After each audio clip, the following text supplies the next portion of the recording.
अस्सलाम वालेकुम viewers and traders. I really hope आप सब लोग ठीक होंगे और कल का दिन आपका ट्रेडिंग में बहुत अच्छा गुजरा होगा। हमने कल एक एनालिसिस किया था कि कल का दिन कैसा रहना चाहिए। It's not like just horoscope कि आज का दिन कैसा रहेगा। No, it is not like that. ये टेक्निकली जो है वो रीड किया हुआ एक एनालिसिस होता है जो कि चार्ट हमें बता रहा होता है कि आज का दिन जो है वो कैसा रह सकता है, और हम जो है वो फिर ट्रेडिंग प्रोबेबिलिटीज़ और पॉसिबिलिटीज़ को देखते हुए उसके ऊपर ट्रेड करते हैं।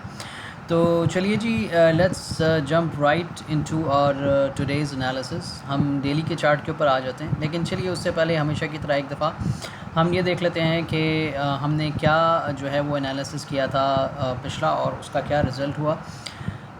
तो हमने ये देखा था कि जो डे था वो कैसे क्लोज़ हुआ था। ये वाला जो डे है इसने ऑर्डर ब्लॉक बनाया था, ठीक है। इसके नीचे क्लोजिंग करके ऑर्डर ब्लॉक बना दिया था और नीचे फेयर वैल्यू गैप था। तो मैंने आपको एनालिसिस में कल ये बताया था कि प्राइस इस फेयर वैल्यू गैप से बाउंस बैक होकर ऊपर जा रही है, लेकिन क्योंकि ऊपर ऑर्डर ब्लॉक मौजूद है वहाँ से टेस्ट होके आज फिर प्राइस नीचे ही रहेगी। यानी गुज़िश्ता कल में प्राइस ने नीचे ही रहना था, और मैंने आपको जो रेशो दिया था वो 60% सेल और 40% बाय का दिया था। यानी कि इसमें बाय भी होगा, इसमें यानी इसमें ज़्यादातर सेल होगा और बाय भी होगा। और हुआ एग्जैक्टली वही कि जो है वो प्राइस जो है लंदन सेशन के अंदर टोटली बेरिश रही। न्यूयॉर्क सेशन के अंदर उसने कुछ करेक्शंस ली और उसके बाद दोबारा से बेरिश हो गई। इसका हाल, और ये मैंने आपको कुछ पॉइंट्स बताए थे जहाँ से प्राइस बाय हो सकती है। हम इसको 1 आवर में जाते हैं, 1 आवर में देखते हैं। 1 आवर में मैंने आपको ये बताया था कि प्राइस अगर सेल होगी तो इन प्राइसेस से बाय हो सकती है। जो पॉइंट्स हैं, प्राइस पॉइंट्स, यहाँ से कहीं से बाय हो सकती है। और अगर आपने वो मेरा कल का एनालिसिस देखा था तो ये एग्जैक्टली पिन पॉइंट बाइंग्स थी। एग्जैक्टली पिन पॉइंट बाइंग्स, इसके अंदर कोई भी जिसको कहते हैं कन्फर्मेशन रिक्वायर्ड नहीं थी। यहाँ पर बस लिमिट ऑर्डर होते और उनके साथ स्टॉप लॉस होते और आपके ठीक ठाक जो है वो प्रॉफिट बनते। खैर बहरहाल अभी हम वापस आते हैं क्योंकि कल का एनालिसिस जो है वो कामयाब रहा। और अब हम आते हैं आज के एनालिसिस की तरफ कि आज का डेली चार्ट हमें क्या बता रहा है और हम क्या कर सकते हैं। मैंने अभी तक कोई इजाफी मार्किंग्स नहीं की हैं, ये कल की ही मार्किंग्स हुई हुई हैं, इन्हीं के ऊपर ही मैं आपको एक्सप्लेन करता हूँ। सो देखिए जी, आज का एनालिसिस कुछ इस तरह से है कि आज हमारे पास FOMC न्यूज़ भी है, तो हमने उसको भी कंसिडर करना है, और FOMC बहुत इंपॉर्टेंट होती है। तो लेट्स सी, सबसे पहले हमेशा की तरह हमने ये देखना है कि कल के दिन ने उससे पिछले कल के दिन के साथ क्या किया, क्या बिहेवियर रखा। तो हम ये देखते हैं कि जो हमारा कल का दिन गुजरा है, यस्टरडे, उसने अपने प्रीवियस डे के नीचे क्लोज़ नहीं किया, उसको स्वीप कर दिया, which is a correction sign. ठीक है, which is a correction sign. Correction sign का क्या मतलब होता है कि अब प्राइस वापस ऊपर की तरफ जा सकती है। ठीक है, ओके, प्राइस वापस ऊपर की तरफ जा सकती है, लेकिन लेकिन लेकिन अभी हमने ये देखना है कि प्राइस अपने जिस फेयर वैल्यू गैप के अंदर है, ये डेली का फेयर वैल्यू गैप है, इसका क्या लेवल टेस्ट हो चुका है और प्राइस इस वक्त कहाँ खड़ी है, ये देखना जो है ना वो बहुत ज़्यादा ज़रूरी है। डेली एनालिसिस के लिहाज से इसको अगर हम फेयर वैल्यू गैप को मार्क करते हैं, ये मैं आपके लिए फेयर वैल्यू गैप दोबारा मार्क कर देता हूँ, तो प्राइस अपने एग्जैक्टली 50% से रिजेक्ट होकर ऊपर गई है और इसने अपने प्रीवियस डे कैंडल को स्वीप करके क्लोज किया है। ठीक है, so we are expecting a bullish move today, लेकिन हमारा ओपनिंग ट्रेंड जो है वो बुलिश नहीं है, ओपनिंग ट्रेंड हमारा बेरिश है। ठीक है, अब ओपनिंग ट्रेंड हमारा बेरिश क्यों है ये हमें बताएगा डेली से छोटा टाइम फ्रेम। ठीक है, हम एक्सपेक्ट कर रहे हैं डेली में आज कि हम बुलिश जा सकते हैं। ठीक है, हमारे पास बुलिश जाने के लिए पॉइंट्स भी मौजूद हैं, यहीं से प्राइस बुलिश हो सकती है, ऑल्दो ये पॉइंट टेस्टेड है, लेकिन इनको स्वीप करके प्राइस बुलिश हो सकती है। या फिर प्राइस अगर ऐसा नहीं करती तो यहाँ तक आए और यहाँ से दोबारा बुलिश हो जाए। ये दोनों सूरतें जो है वो हमारे पास मौजूद हैं। लेकिन अब हम इसको थोड़ा नैरो डाउन करते हैं और चलते हैं 4 आवर्स के अंदर। अब 4 आवर्स में अगर हम देखें तो 4 आवर्स में हमें ये पता चलेगा कि प्राइस अपने ऑर्डर ब्लॉक को ऑलमोस्ट डिसरिस्पेक्ट कर चुकी है, ऑलमोस्ट। ठीक है, यहाँ पे एक हाई, ये 4 आवर्स का हाई है, ये जो डॉट्स लगे हुए हैं ये हाइज़ हैं, ये रेड वाला 1 आवर का हाई है और ये जो डॉट है ब्लू वाला ये 4 आवर का हाई है। अब यहाँ पर ये हाई तो कंफर्म है, लेकिन अभी तक प्राइस ने लो कंफर्म किया, नया हाई कंफर्म नहीं किया। अगर ये 4 आवर्स की कैंडल इसके नीचे क्लोज हो गई, इस लेवल के नीचे तो हमारे पास एक नया हाई आ जाएगा और वो यहाँ पर होगा। लेकिन हम अगर इसने इसके नीचे ब्रेक कर दिया तो डेफिनेटली ये श्योर है कि प्राइस इसके नीचे यानी कि यहाँ पे आ जाएगी और यहाँ से बाय हो सकती है। ठीक है, तो और ये हमारे पास वैसे तो ये हम 4 आवर्स के अंदर टोटली बेरिश हो चुके हैं। अच्छा, अब आप कहेंगे कि भाई आपने तो लास्ट जो सेशन था उसमें आपने ये बताया था कि 4 आवर्स का लो यहाँ पे रखा हुआ है, ये उसका स्ट्रक्चर लेवल 1 पॉइंट है। तो हम जब तक ये डिसरिस्पेक्ट नहीं होगा तो हम बेरिश कैसे हो जाएंगे? नहीं, ऐसा बिल्कुल ठीक है, कहना बिल्कुल सही है। लेकिन 4 आवर्स में क्योंकि 5 वेव्स लग चुकी हैं, अगर आपका स्ट्रक्चर पॉइंट ब्रेक नहीं होता, ठीक है, लेकिन अगर आपकी 5 वेव्स कंप्लीट हो जाती हैं, like 1 right and then 2 and then 3 and then 5, ठीक है। अब ये 5 किस तरह से हुआ, ये देखिए, ये 1 2 3 4 और ये 5th पॉइंट, ठीक है। तो ये 5 वेव्स जो हैं वो आपकी कंप्लीट हो चुकी हैं। तो अगर 5 वेव्स स्ट्रक्चर पॉइंट ब्रेक होने से पहले कंप्लीट हो जाएं तो आपका स्ट्रक्चर ऑलरेडी शिफ्ट हो जाता है, ठीक है। But for that you need to understand structure first. अगर आपको स्ट्रक्चर नहीं पता होगा तो आप अपनी डायरेक्शन फाइंड आउट नहीं कर सकेंगे। Now that is the reason मैंने आपको ये कहा कि although in daily we are expecting to price to go up, but हमारा 4 आवर्स का स्ट्रक्चर बेरिश है। तो अगर 4 आवर का स्ट्रक्चर बेरिश है तो इट मीन्स मोस्ट लाइकली, बल्कि ऐसा है भी, कि हमारे पास 1 आवर का जो स्ट्रक्चर है वो भी बेरिश है, क्योंकि 1 आवर का जो लो था वो ये वाला था और ये कब का ब्रेक हो चुका है। तो हमारे पास 1 आवर भी बेरिश है, हमारे पास 4 आवर भी बेरिश है। तो अगर 1 आवर और 4 आवर बेरिश है तो अब हमें इससे बड़ा टाइम फ्रेम यानी डेली के टाइम फ्रेम का कोई पॉइंट ऑफ इंटरेस्ट चाहिए जो कि इन दोनों ट्रेंड्स को बदल सके, जो कि 1 आवर और 4 आवर के स्ट्रक्चर्स को बदल सके। उसके लिए हमारे पास ये डेली का फेयर वैल्यू गैप था, लेकिन ये बदल नहीं पाया स्ट्रक्चर को। स्ट्रक्चर ने वापस इसको नीचे की तरफ पुश कर दिया। तो अगर ऐसा है तो नेक्स्ट हमारे पास कौन सा है, ये ऑर्डर ब्लॉक है।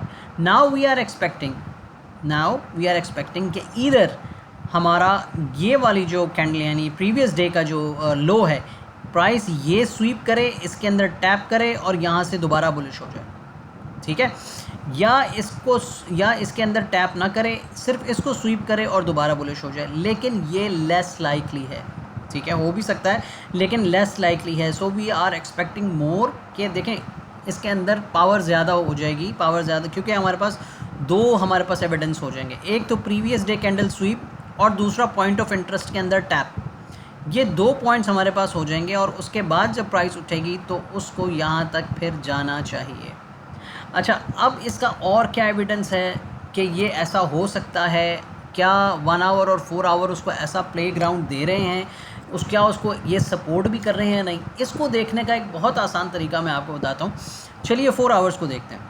4 आवर्स में आपका स्ट्रक्चर बेरिश है, लेकिन असल चीज़ डिपेंड ये करती है कि प्राइस नीचे किस तरह से आ रही है। अब आप ये देखिए, ये हाइज और लोज बना के तो नीचे आ रही है, वो दैट्स फाइन, लेकिन आपको यहाँ पे कहीं पे भी फेयर वैल्यू गैप नज़र नहीं आएगा 4 आवर्स में, ठीक है। अब आप इसको यूँ देखिए, प्राइस ने जो फेयर वैल्यू गैप बनाए उनके अंदर टैप इन कर लिया, यानी उनको टेस्ट कर लिया, उनको टेस्ट करती हुई नीचे कर रही है और कंजक्शन है यहाँ पे प्राइस की, यानी प्राइस क्या कर रही है, एक्यूमुलेट कर रही है। तो अगर एक्यूमुलेट कर रही है 4 आवर्स में, और इसी तरह से आप 1 आवर को भी देखिए साथ, 1 आवर में प्राइस क्या कर रही है, नीचे आ रही है लेकिन कोई गैप नहीं छोड़ा हुआ, सारे गैप्स कवर हैं।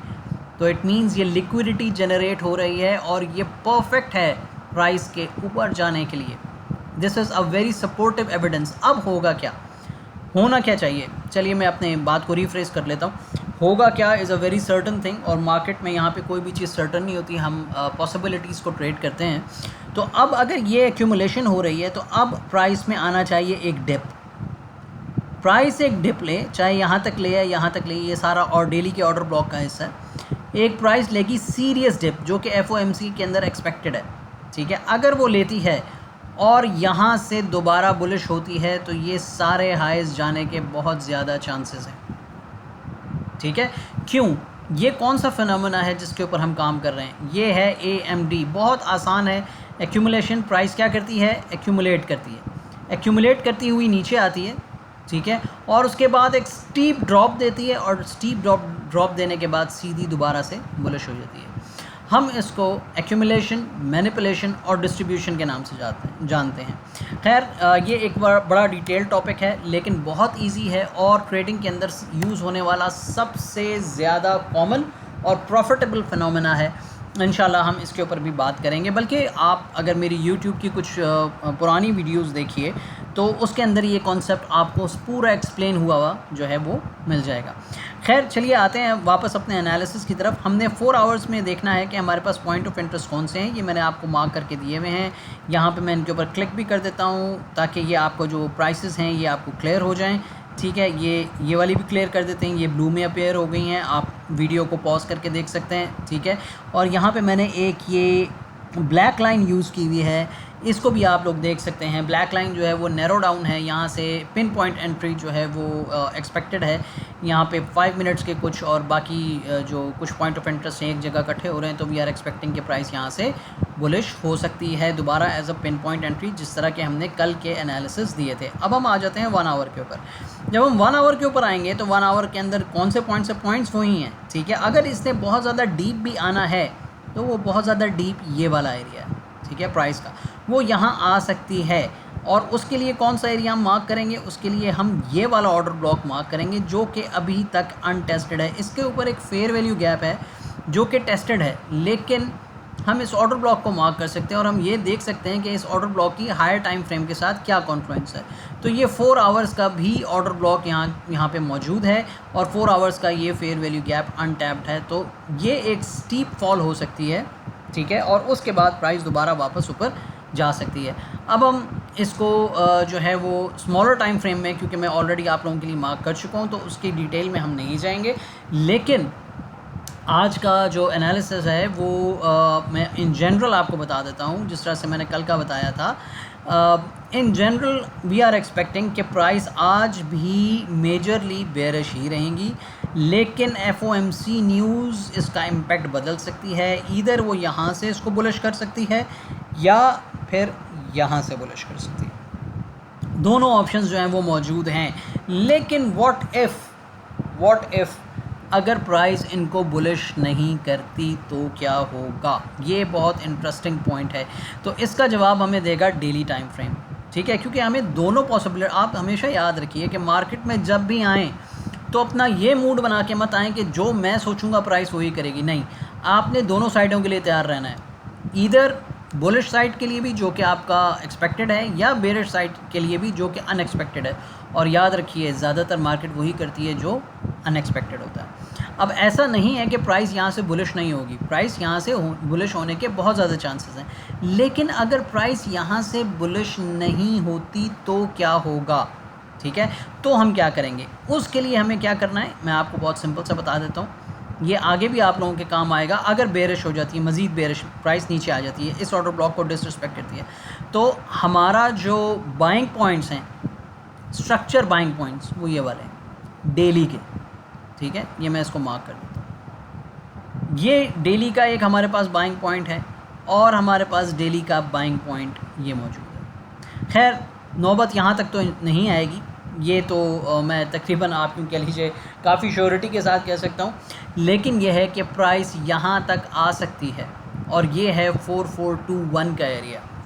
ठीक है, तो यहाँ तक भी प्राइस आ सकती है और इसको टेस्ट करने के बाद, जो कि स्ट्रक्चर लेवल नंबर 1 है और यहाँ पे कंडीशंस अप्लाई होती हैं, अगर वो कंडीशंस यहाँ पे पूरी हो गई तो मैं फिर 95% इवन देन श्योर हो जाऊंगा कि ये वाले हाइज जो हैं they will be taken and we will have a new high.